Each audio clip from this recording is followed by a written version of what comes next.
ആളറിഞ്ഞ് കളിക്കട എന്ന് ഭീഷണി ഉയർത്തിയത് ഞങ്ങളല്ല. ആണോ?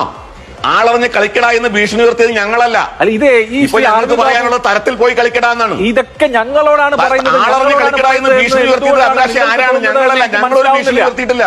ഇപ്പൊ ഗുജറാത്തിൽ ഇങ്ങനെ ഒരു വംശഹത്യ ഞങ്ങളാണ് സംഘടിപ്പിച്ചത്. അതുകൊണ്ട് ഞങ്ങളെയാണ് ആളറിഞ്ഞ് കളിക്കട എന്ന് ഭീഷണി ഉയർത്തിയത് ആരാ? ആളറിഞ്ഞ് കളിക്കട എന്ന് പൃഥ്വിരാജിന്റെ ഭാര്യ സുപ്രിയ പൃഥ്വിരാജിന്റെ കരിയറിനെയും കാലിബറിനെയും ചോദ്യം ചെയ്ത ആളുകളെ കുറിച്ചാണ്. ഇതെല്ലാം ഞങ്ങളെ കുറിച്ചാണെന്ന് നിങ്ങൾ വിചാരിക്കുന്നത്.